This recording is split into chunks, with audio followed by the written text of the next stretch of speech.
Selamat pagi, mari kita mengawali hari ini dengan mendengarkan firman Tuhan bersama dengan Pendeta Glenn Sakul, Gembala Jemaat Yongkwang, Makassar.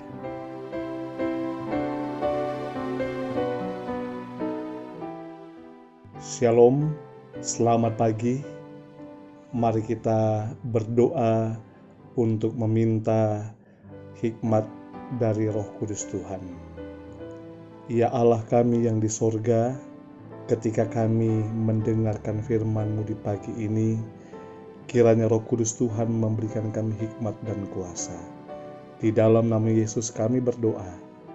Amin. Renungan pagi 8 Mei 2021 dengan judul Dalam Mempelajari Alam. Ayat inti, atau bertuturlah kepada bumi, maka engkau akan diberinya pengajaran, bahkan ikan di laut akan bercerita kepadamu. Ayub 12 ayat 8. Keterangan, masa kanak-kanak dan masa muda Kristus berlangsung dalam keadaan yang sederhana, di bawah kondisi yang baik untuk perkembangan tubuh yang sehat. Hidupnya kebanyakan berlalu di udara terbuka. Ia minum dari aliran sungai yang bersih dan makan buah dari kebun. Ia menaiki dan menuruni jalan-jalan pegunungan yang curam dan melalui jalan-jalan Nasaret. Ketika ia pergi ke tempat pekerjaannya dan pulang ke rumah, ia menikmati suara yang beraneka dari burung-burung yang menyanyikan puji-pujiannya kepada Khaliknya. Ia merasa gembira melihat keelokan bunga-bunga yang menghiasi padang-padang. Ia mencamkan dengan sukacita kemuliaan langit, matahari yang gemilang, bulan dan bintang-bintang, dan memandang kepada terbit dan terbenamnya matahari dengan perasaan kagum. Buku alam terbuka di hadapannya, dan ia menikmati pelajarannya yang halus. Bukit-bukit yang abadi, pohon-pohon zaitun merupakan tempat-tempat pengasingan diri yang digemari, kemana ia pergi untuk berbicara kepada Bapaknya.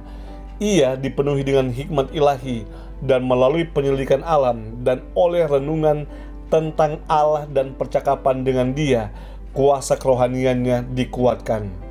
Penebus dunia ini berjalan naik dan turun bukit-bukit serta gunung-gunung, dari dataran yang luas sampai kepada lembah-lembah pegunungan.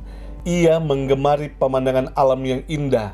Ia bersuka cita dengan padang-padang yang gilang gemilang dengan bunga-bungaan yang indah permai, dan mendengar suara burung-burung di udara, serta mempersatukan suaranya dengan mereka itu dalam nyanyian puji-pujian yang gembira. Dalam hidup Kristus, masa kanak-kanak dan masa mudanya adalah suatu pelajaran bagi orang-orang muda dewasa ini. Kristuslah teladan kita, maka pada masa muda haruslah kita merenungkan Allah di alam, mempelajari tabiatnya dalam pekerjaan tangannya. Pikiran dikuatkan oleh menjadi kenal dekat dengan Allah dan membaca sifat-sifatnya dalam hal-hal yang telah dijadikannya. Sementara kita memandang keindahan dan kehebatan dalam pekerjaan alam, maka kasih sayang kita pun akan dicurahkan kepada Allah, dan jiwa kita dikuatkan oleh berhubungan dengan yang kekal melalui pekerjaan tangannya yang ajaib. Saudaraku yang kekasih, kita belajar dari alam apa yang Allah telah ciptakan dan telah buat untuk kita.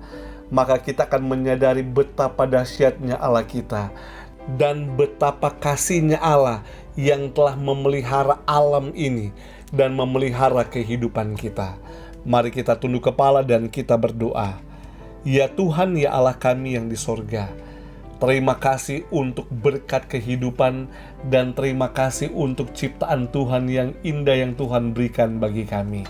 Di pagi hari ini kami bersyukur karena kebaikan Tuhan, dan kami mau menyerahkan hidup kami sepanjang hari ini ketika kami akan membangun satu hubungan yang lebih erat dengan pencipta kami. Kiranya ketika kami beribadah kepada Tuhan, Tuhan menerima kami dan Tuhan memberkati kami.